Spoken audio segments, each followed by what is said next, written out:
నెలలలోపుగా నిర్ణయం తీసుకోవాలి. ఎమ్మెల్యేల అనర్హత పిటిషన్లపై తెలంగాణ స్పీకర్కు సుప్రీంకోర్టు ఆదేశం. గతంలో మణిపూర్ స్పీకర్కు జారీ చేసిన ఉత్తర్వులే ఆధారం. ట్రిబ్యునల్గా వ్యవహరించేటప్పుడు సభాపతికి రాజ్యాంగ సంరక్షణ ఉండదని స్పష్టీకరణ. ఫిరాయింపుల నిరోధక చట్టం అమలు తీరుపై పరిశీలించాలని పార్లమెంటుకు సూచన. ఇది చాలా గొప్ప స్టేట్మెంట్ యాక్చువల్గా. ఫిరాయింపుల నిరోధక చట్టం అమలు తీరుపైన పరిశీలించాలని పార్లమెంటుకు సూచించింది సుప్రీంకోర్టు. అసలు ఒక భారతదేశంలో ఒక చట్టం తీసుకురావాలి. ఒక పార్టీ నుంచి గెలిచి ఇంకొక పార్టీలో గనక పోతే ఇమీడియట్గా ఆయన శాసనసభ్యత్వమా పార్లమెంట్ సభ్యత్వమా ఇమీడియట్గా రద్దు అయిపోవాలి. మరి అన్ని చట్టాలు ఇది తెచ్చినాం అది తెచ్చినాం అని చెప్పుకునే ఈ పాలకులు వీళ్ళైనా సరే గతంలో ఉన్న వాళ్ళైనా సరే మరి ఈ రకమైన చట్టాన్ని ఎందుకు తీసుకురారు? అసలు కనీసం ఆలోచన కూడా ఎందుకు చేయరు? అపోజిషన్లో ఉన్నోడు అడగడు, అధికారంలో ఉన్నోడు చేయడు. అపోజిషన్లో ఉన్నోడేమో రేపు పొద్దున మనమే కదా అధికారం వచ్చేది, మళ్ళీ ఆడ గుంజాలి ఈడ గుంజాలి, మళ్ళీ ఆ ప్రభుత్వాన్ని పడగొట్టాలన్నది ఈయనది. అధికారంలో ఉన్న ఆయన ఆల్రెడీ చేస్తూనే ఉన్నాడు, ఆడ బడగొట్టుడు ఈడ బడగొట్టుడు. సో కాబట్టి వీళ్ళెవ్వరికీ కూడా ఈ రకమైన చట్టం రావాలి, ఈ రకమైన చట్టం తేవాలి అనే ఒక ఆలోచన వీళ్ళకి ఉండదు, రాదు. అందుకే ప్రజలే కొట్లాడాలి. పార్టీ ఫిరాయించిన 10 మంది ఎమ్మెల్యేలను అనర్హులుగా ప్రకటించాలని కోరుతూ బీఆర్ఎస్ దాఖలు చేసిన పిటిషన్లపైన 3 నెలల్లోగా విచారణ పూర్తి చేయాలని తెలంగాణ అసెంబ్లీ స్పీకర్ను సుప్రీంకోర్టు ఆదేశించింది. ఇందుకు గతంలో కేశం మేఘచంద్ర సింగ్ కేసులో సుప్రీంకోర్టు త్రిసభ్య ధర్మాసనం ఇచ్చిన తీర్పునే ఉదాహరణగా చూపించింది. అనర్హత ఆరోపణలు ఎదుర్కొంటున్న ఎమ్మెల్యేలు ఆయా పిటిషన్లపైన విచారణను సాగదీయడానికి చేసే ప్రయత్నాలకు స్పీకర్ అనుమతించరాదు అని స్పష్టం చేసింది.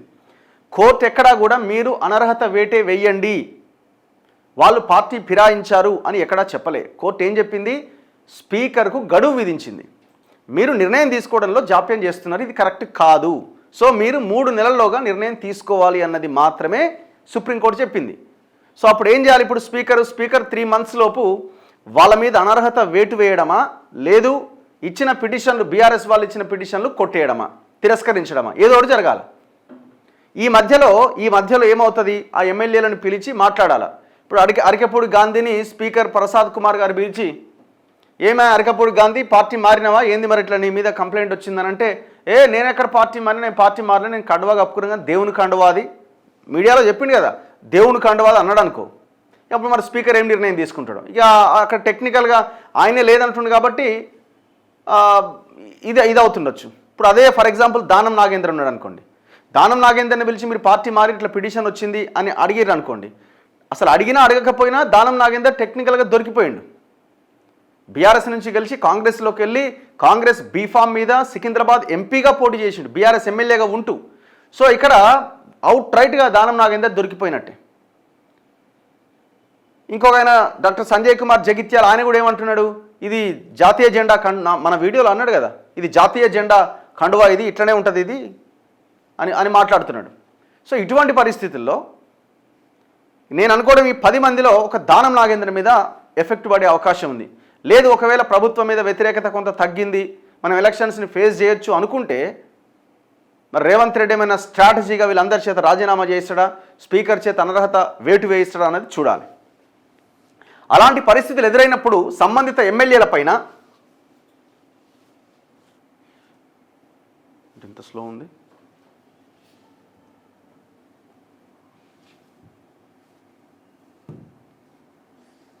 ఇది ఎందుకు వస్తుంది మళ్ళీ?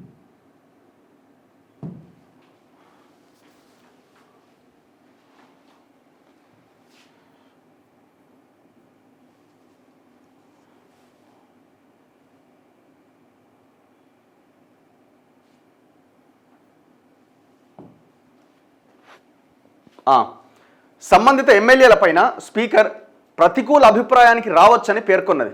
ఎమ్మెల్యేలు దానం నాగేందర్, పోచారం శ్రీనివాసరెడ్డి, బండ్ల కృష్ణమోహన్ రెడ్డి, కాళ యాదయ్య, టి ప్రకాష్ గౌడ్, గాంధీ అరికపూడి, గూడెం మహిపాల్ రెడ్డి, ఎం సంజయ్ కుమార్, తెల్లం వెంకట్రావు, కడియం శ్రీహరిలపై దాఖలైన అనర్హత పిటిషన్లపైన సుప్రీంకోర్టు పై విధంగా ఉత్తర్వులు ఇచ్చింది.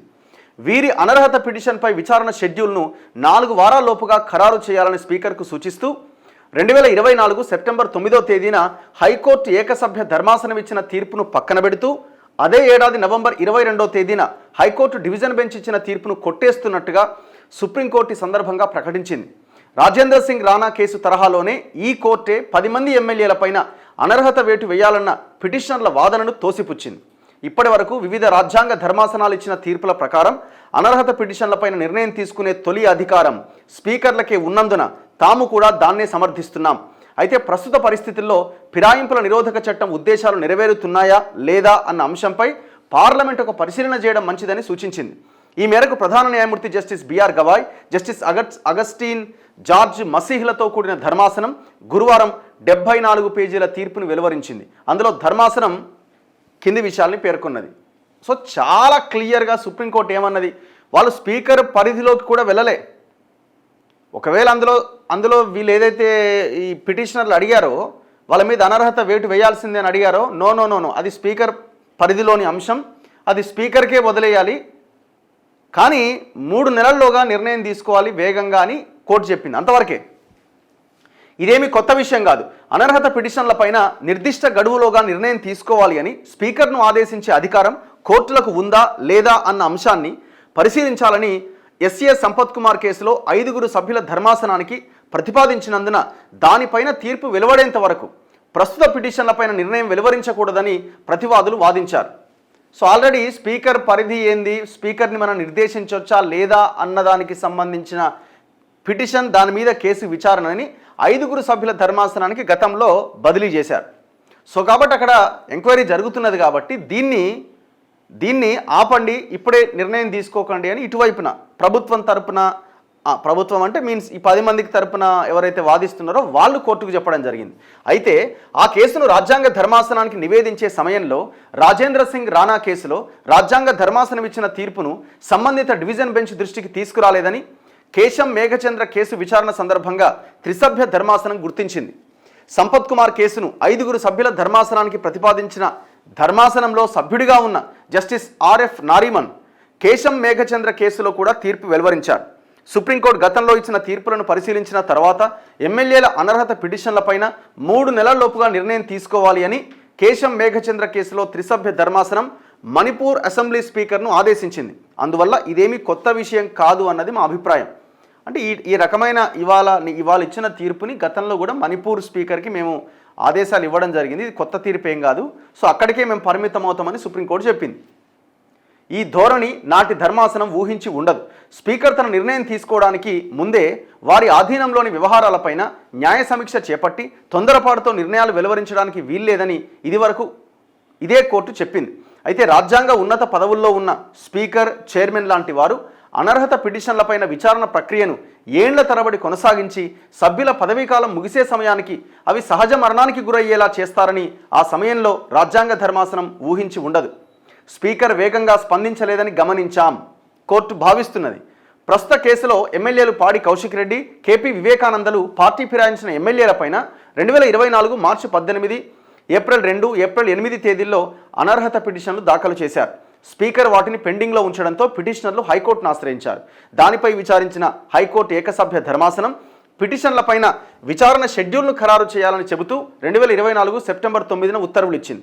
ఒకవేళ 4 వారాల్లోపుగా దానిపై ఏమీ చేపట్టకపోతే తాము సుమోటోగా కేసు విచారణ చేపడతామని చెప్పింది.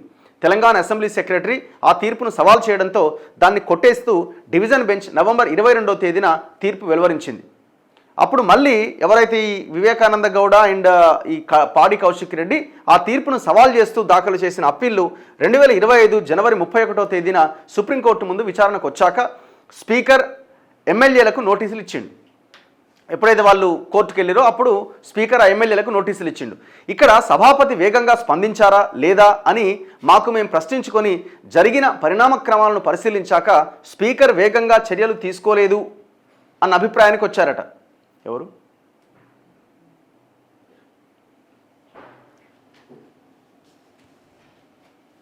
ఆ నానుడి పునరావృతానికి అవకాశం ఇవ్వవం.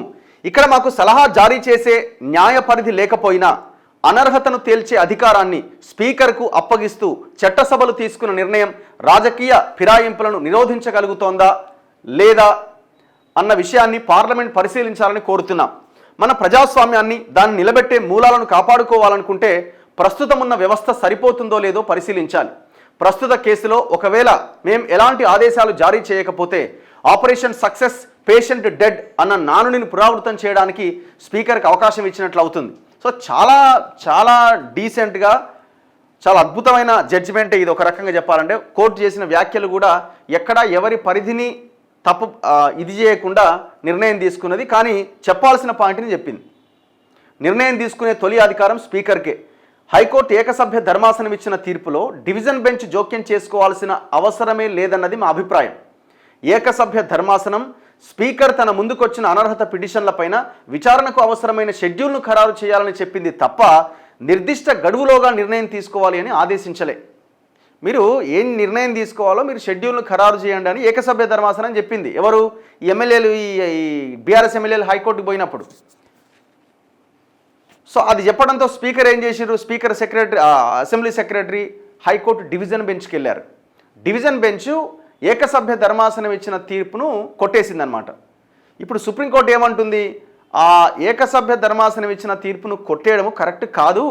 ఏకసభ్య ధర్మాసనం ఆ జడ్జి ఎక్కడా కూడా ఈ పరిధిలోగా మీరు ఉండాలి అని ఇక్కడ నిర్దేశిస్తూ ఆదేశాలు ఎక్కడా ఇవ్వలేదు అని మేము భావిస్తున్నామని సుప్రీంకోర్టు చెప్తున్నది. అందువల్ల ఏకసభ్య ధర్మాసనం తీర్పులో జోక్యం చేసుకోవడం ద్వారా డివిజన్ బెంచ్ తప్పు చేసిందని మేము భావిస్తున్నాం. ఏమాత్రం ప్రతికూలంగా లేని ఏకసభ్య ధర్మాసనం తీర్పును అసెంబ్లీ సెక్రటరీ సవాల్ చేసి ఉండాల్సింది కాదు. అంటే అసలు అక్కడ ఏముంది? షెడ్యూల్ ఖరారు చేయండి, ఆ నిర్ణయం తీసుకోవాలి, ఏం నిర్ణయం తీసుకుంటారో అని అడిగినప్పుడు, జడ్జి అడిగినప్పుడు మీరు ఆ షెడ్యూల్ ఖరారు చేయాలి కదా. దానికి మీరు డివిజన్ బెంచ్కి ఎందుకు వెళ్ళండి అసెంబ్లీ సెక్రటరీ? అది కూడా తప్పు అంటుంది సుప్రీంకోర్టు. మరోవైపు రాజేంద్ర సింగ్ రాణా కేసులో సుప్రీంకోర్టు రాజ్యాంగ ధర్మాసనం ఆదేశించినట్లుగా ప్రస్తుత ఎమ్మెల్యేలపైన ఈ కోర్టే అనర్హత వేటు వేయడం సాధ్యం కాదు.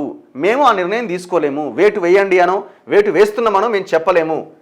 కిహోటో హోలోహన్, సుభాష్ దేశాయ్ మొదలు అన్ని రాజ్యాంగ ధర్మాసనాల తీర్పుల్లో కోర్టు అనర్హత పిటిషన్లపైన నిర్ణయం తీసుకునే తొలి అధికారం స్పీకర్కే ఉన్నట్లుగా చెప్పింది. అందుకే ఈ పిటిషన్లపైన నిర్ణయం తీసుకోవాలి అని స్పీకర్ను ఆదేశించడమే ఉత్తమమన్న అభిప్రాయానికి వచ్చాం. స్పీకర్ ఒక ట్రిబ్యునల్గా వ్యవహరిస్తున్నప్పుడు 10వ షెడ్యూల్లోని పారాగ్రాఫ్ 6(1) కింద ఉన్న అధికారాలను అనుసరించి స్పీకర్ ఒక ట్రిబ్యునల్గా వ్యవహరిస్తున్నప్పుడు ఆయన చర్యలు రాజ్యాంగంలోని ఆర్టికల్ 226, ఆర్టికల్ 227 ప్రకారం, హైకోర్టుల ఆర్టికల్ 136 ప్రకారం సుప్రీంకోర్టు పరిధిలోకి వస్తాయి. అప్పుడు స్పీకర్ ఆర్టికల్ 122, 212 కింద ఉన్న రాజ్యాంగపరమైన రక్షణ, కాన్స్టిట్యూషనల్ ఇమ్యూనిటీ ఉపయోగించుకోలేరని గుర్తు చేస్తున్నాం అని సుప్రీంకోర్టు తన తీర్పులో వెలువరించింది. ఇట్లా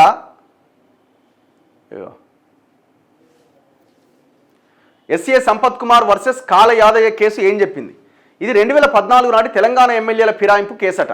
ఇందులో కూడా అనర్హత పిటిషన్లపైన స్పీకర్ నిర్దిష్ట గడువులోగా నిర్ణయం తీసుకునేలా కోర్టు ఉత్తర్వులు ఇవ్వొచ్చా లేదా అన్న అంశాన్ని సుప్రీంకోర్టు పరిశీలించింది. ఆనాడు కూడా పార్టీ ఫిరాయించిన ఎమ్మెల్యేలపైన అనర్హత వేటు వేయాలని కోరుతూ 2014 ఆగస్టు 23వ తేదీన స్పీకర్కు పిటిషన్లు సమర్పించిన వాటిపై నిర్ణయం తీసుకోకుండా జాప్యం చేశారు. ఇది కేసీఆర్ హయాంలో జరిగిన వ్యవహారం.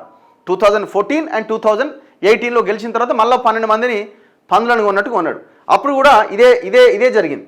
ప్రతివాది హైకోర్టును ఆశ్రయించడంతో స్పీకర్ ఎలాంటి నిర్ణయం తీసుకోక ముందే తాము సమీక్ష చేయలేము అని చెప్పేసింది. దీనిపైన సుప్రీంకోర్టులో సవాల్ చేశారు.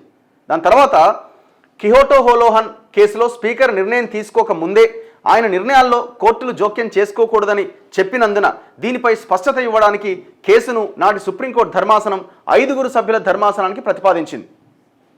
అనర్హత పిటిషన్లపైన స్పీకర్ నిర్దిష్ట గడువులోగా చర్యలు తీసుకోవాలని ఆదేశించే అధికారం హైకోర్టుకు ఉందా లేదా, ఒకవేళ అలా చేస్తే అనర్హత పిటిషన్లపైన స్పీకర్ నిర్ణయం తీసుకోక ముందే అందులో కోర్టులు మధ్యంతరంగా జోక్యం చేసుకోవడం కిందికి రాదా అన్న విషయాలను అధీకృతంగా ధృవీకరించాల్సి ఉన్నది.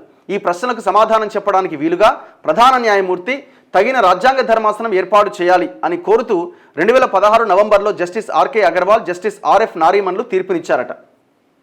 ఇప్పుడు అల్టిమేట్గా విషయం ఏంటి అంటే స్పీకర్ పరిధి రాజ్యాంగ పరిధి, ఆయనే రాజ్యాంగాన్ని రక్షించాలి. సో ఆ ఇండిపెండెంట్ బాడీలోకి కోర్టులు కానీ ఇంకోటి కానీ జోక్యం చేసుకోవు, ఆయన తన పరిధిలోనే తన నిర్ణయం తీసుకోవాలి, ఇంకెవరు జోక్యం ఉండదు అన్నది మొన్నటి వరకు వినిపించింది. కానీ స్పీకర్ పరిధిలో స్పీకర్ ఈ నిర్ణయం తీసుకోవాలి అని చెప్పకపోయినా అట్లీస్ట్ స్పీకర్కి కొన్ని పరిధులు ఉన్నాయి, ప్రజాస్వామ్యాన్ని కాపాడాల్సిన అవసరం ఉన్నది, స్పీకర్ ఈలోపుగా నిర్ణయం తీసుకోవాలి అని చెప్పే అధికారం సుప్రీంకోర్టుకు ఉంది అన్నది ఇక్కడ అర్థమవుతున్నది. ఎంత రాజ్యాంగబద్ధమైన పదవిలో ఉన్నా ఒకవేళ అది ప్రజలకు ఇబ్బంది అనుకుంటే న్యాయ వ్యవస్థ స్పందిస్తుంది అనేలా ఈ జడ్జిమెంట్స్ కనబడుతున్నాయి. మొన్న ఆ మధ్య గవర్నర్ దగ్గర, రాష్ట్రపతి దగ్గర పెండింగ్లో ఉన్న బిల్లులకు సంబంధించిన విషయంలో కూడా తమిళనాడుకు సంబంధించిన కేసులో తమిళనాడు గవర్నర్ రవి ఆయన దగ్గర సంవత్సరాల తరబడి బిల్లులు పెండింగ్లో ఉంటే గవర్నర్ కూడా రాజ్యాంగబద్ధ పదవి.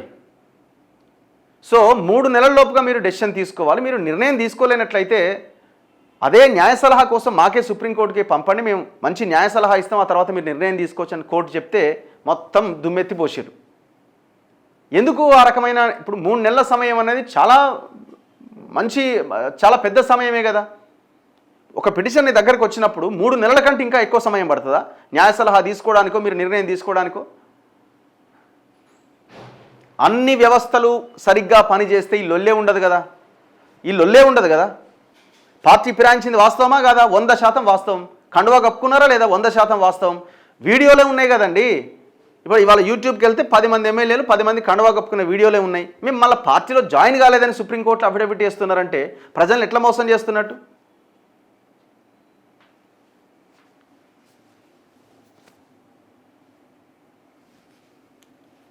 న్యాయ సలహా తీసుకున్నాక స్పందిస్తా స్పీకర్ ప్రసాద్ కుమార్. ఎమ్మెల్యేల అనర్హత విషయంలో సుప్రీంకోర్టు ఆదేశాలపైన న్యాయ నిపుణులతో చర్చించిన అనంతరం తాను స్పందిస్తానంటూ అసెంబ్లీ స్పీకర్ గడ్డం ప్రసాద్ కుమార్ స్పష్టం చేశారు. బంజారాహిల్స్లోని తన అధికారిక నివాసంలో గురువారం కలిసిన మీడియా ప్రతినిధులు 10 మంది బీఆర్ఎస్ ఎమ్మెల్యేల అనర్హత పిటిషన్ పైన సుప్రీంకోర్టు ఇచ్చిన తీర్పుపై స్పందించాల్సిందిగా స్పీకర్ను కోరగా మీ ద్వారానే నాకు ఈ విషయం తెలిసింది. సుప్రీంకోర్టు తీర్పు ప్రతి ఇంకా నాకు అందలే. దాని కాపీ అందిన తర్వాత న్యాయ నిపుణులతో చర్చించి ఈ విషయం మీద స్పందిస్తా అని ప్రసాద్ కుమార్ పేర్కొన్నారు. 3 నెలల్లోగా నిర్ణయం వెలువరించక తప్పదు. ఎవరు కొంతమంది సీనియర్ అడ్వకేట్స్ చెప్తున్నారు. కె రామకృష్ణారెడ్డి సీనియర్ న్యాయవాది. రాజ్యాంగ విధులు అడ్డుకోరాదు. ఏ సత్యప్రసాద్ సీనియర్ న్యాయవాది. రాజ్యాంగ రక్షణకు పరిధి ఉంటుంది. బిఎస్ ప్రసాద్ సీనియర్ న్యాయవాది. ఇట్లా ఎవరికి ఇది అన్నట్టు వాళ్ళు చెప్తున్నారు. గతంలో మణిపూర్ కేసును కూడా ఉటంకిస్తూ ఈ జడ్జిమెంట్ ఇచ్చినామని సుప్రీంకోర్టు చెప్తుంది. అసలు ఆ మణిపూర్ కేసు ఏం చెప్పింది? ఆనాడు స్పీకర్కు సుప్రీంకోర్టు ఏం చెప్పిందంటే దాఖలు చేసిన పిటిషన్లు వేసినా కూడా స్పీకర్ నిర్ణయం తీసుకోకపోతే అప్పటి మణిపూర్ కాంగ్రెస్ అధ్యక్షుడు కేశం మేఘచంద్ర సింగ్ హైకోర్టును ఆశ్రయించిండు. న్యాయస్థానం స్పీకర్కు ఆదేశాలు జారీ చేయొచ్చా లేదా అన్న అంశం సుప్రీంకోర్టులోని 5 సభ్యుల రాజ్యాంగ ధర్మాసనం ముందు ఉన్నందున దానిపైన తాము నిర్ణయం తీసుకోలేమని, సుప్రీం తీర్పు వచ్చే వరకు వేచి ఉండాలని హైకోర్టు పేర్కొన్నది. ఆ తీర్పును సవాల్ చేస్తూ ఆయన సుప్రీంకోర్టులో దాఖలు చేసిన అప్పీల్ను విచారించిన justice RF Nariman, justice Aniruddha Bose, justice V రామసుబ్రమణియన్లతో కూడిన ధర్మాసనం మణిపూర్ స్పీకర్ తన ముందున్న అనర్హత పిటిషన్లపైన 4 వారాల్లోగా నిర్ణయం వెలువరించాలని 2020 జనవరి 21వ తేదీన తీర్పు వెలువరించింది. రాజ్యాంగంలోని 10వ షెడ్యూల్ కింద స్పీకర్ క్వాసీ జ్యుడిషియల్ అథారిటీలా వ్యవహరిస్తారు కాబట్టే అనర్హత పిటిషన్లపైన తగిన సమయంలోపుగా నిర్ణయం తీసుకోవాలి. తగిన సమయం అన్నది విభిన్న పరిస్థితులపైన ఆధారపడి ఉంటుంది. అసాధారణమైన పరిస్థితులు ఎదురైతే తప్ప పిటిషన్ దాఖలైన 3 నెలల్లోపుగా నిర్ణయం వెలువరించాలి అని పేర్కొన్నది. ఎంపీలు ఎమ్మెల్యేల పదవీ కాలం 5 ఏళ్లు ఉంటుందని దృష్టిలో ఉంచుకునే ఈ గడువు విధిస్తున్నాం. కానీ ఇలాంటి అనర్హతకు గురైన వారు ఒక్కరోజు కూడా పదవుల్లో కొనసాగడానికి వీల్లేదని సుప్రీంకోర్టు చెప్పింది. ఆ తీర్పు తర్వాత అదే ఏడాది కాంగ్రెస్ ఎమ్మెల్యే శ్యామ్ కుమార్ పైన అనర్హత వేటుపడింది. ఇక్కడ ఇదంతా ఇప్పుడు ఇంత సమయం డిలే చేయడం ఎందుకు? ఇంత ఖర్చు, ఇంత వ్యవహారం ఎందుకు చెప్పండి? ఇదంతా ఇప్పుడు ఖర్చుతో కూడుకున్న వ్యవహారమే కదా. కోర్టు సమయాన్ని కూడా వృధా చేయడమే కదా. పార్టీ మారినరా లేదా? సింపుల్, పార్టీ మారినరా లేదా? ఎక్కడున్నాయి ఈ వీడియోలు?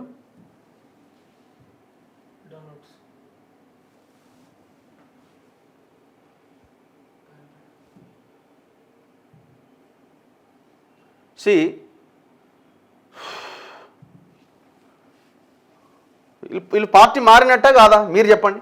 దానం నాగేందర్ ఖైరతాబాద్ ఎమ్మెల్యే కండువా కప్పుకున్నాడా లేదా? ఆమె ఏమో పేరేదే ఉండే, దీపాదాస్ మున్షి, ఆనాడు కాంగ్రెస్ వ్యవహారాల ఇన్ఛార్జ్, కండువా కప్పుకున్నాడు కదా. కాంగ్రెస్ ఎంపీగా పోటీ చేసిండు కదా, బీఆర్ఎస్ ఎమ్మెల్యేగా గెలిచి. మరి నీ మీద వేటు పడాలి కదా. దీనికి ఏమైనా రాకెట్ సైన్స్ కావాలనా? ఇది అవునా కాదా అని చెప్పడానికి? నెక్స్ట్ ఈయన ఎవరు? అరకపూడి గాంధీ. ఈయన పెద్ద గొడవ అయినప్పుడు కౌశిక్ రెడ్డికి ఈయనకు మధ్య. మరి పార్టీ మారిరు కదా, ఏందా సార్ అంటే ఎక్కడిది, నేను దేవుని కండువా కప్పుకున్నా అన్నాడు. అది దేవుని కండువానా? దేవుని కండువా అయితే పంతులు కప్పాలి. మరి రేవంత్ రెడ్డి కప్పుతున్నాడు కదా. ఓపెన్గా చెప్పండి మీరు, ధైర్యంగా మేము పార్టీ మారినాం భయ్, మేము మళ్ళీ ఎదుర్కొంటాం ఎలక్షన్ అని చెప్పే దమ్ము లేకపోతే ఎట్లా? 10 మంది ఎమ్మెల్యేలకు సంబంధించిన వీడియో ఇది అరకపూడి గాంధీది. నెక్స్ట్ ఇంకొక ఆయన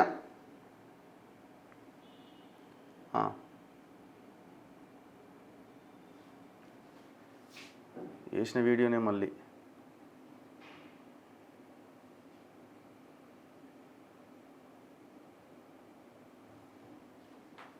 ఈయన ప్రకాష్ గౌడ్ రాజేంద్ర నగర్ ఎమ్మెల్యే పార్టీ మారిందా లేదా, కండువా కప్పుకుండా లేదా, మూడో ఆయన. ఇంతకంటే ఇంకేం కావాలండి నాకు అర్థం కాదు. మళ్ళీ వీళ్ళంతా అఫిడవిట్ వేసారు హైకోర్టు సుప్రీంకోర్టులో, మేము మారలేం. ఇంకా సంజయ్ కుమార్ కండువా కప్పుకుండా లేదా, ఇంతకంటే ఇంకేం ఎగ్జామ్ ఇది కావాలా?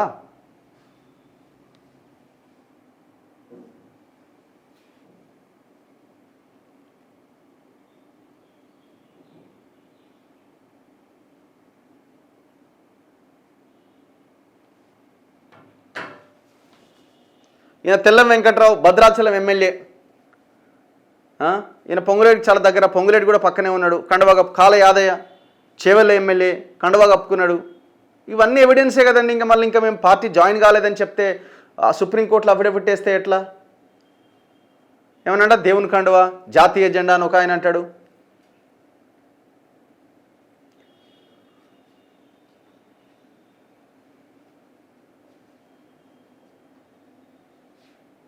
ఈయన బండ్ల కృష్ణమోహన్ రెడ్డి, ఈయన గద్వాల ఎమ్మెల్యే.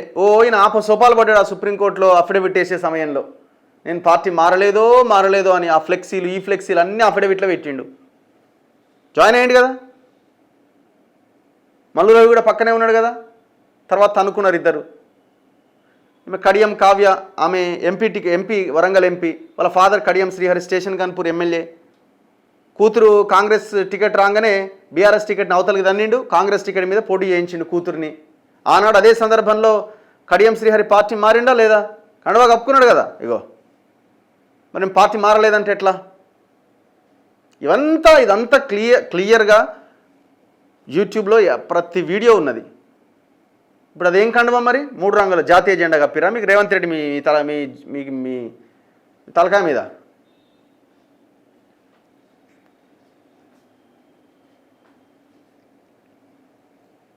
గూడెం మహిపాల్ రెడ్డి, ఈయన గురించి మనం పెద్దగా చెప్పలేము కానీ గూడెం మహిపాల్ రెడ్డి ఈయన కూడా నేను ఎడమారిని అన్నాడు.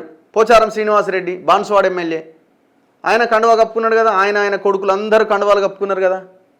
మరి పార్టీ మారలేదంటే ముఖ్యమంత్రి రేవంత్ రెడ్డి పోయి మరీ ఆయన్ని పార్టీలో జాయిన్ చేసుకున్నాడు కదా. మరి వీళ్ళందరి మీద వేటు పడాల్సిందే. ఎవ్వరూ దీనికి అతీతుడు కాదు. మీరు రాజ్యాంగాన్ని ప్రజాస్వామ్యాన్ని అపహాస్యం చేశారు. మీరు దానం నాగేందర్ ఇట్లా ప్రతి ఒక్కరూ పార్టీ మారిన వాళ్ళే. ఇంకా మేము మారలేదు, అట్లయింది ఇట్లయింది, అసలు ఏడా చూపిర్రి. సో ఇది నిన్న మరి 3 నెలల్లోపుగా స్పీకర్ నిర్ణయాన్ని ప్రకటిస్తాడా లేదా అన్నది చూడాలి. ఇది ఇక్కడ చాలా ఇంపార్టెంట్.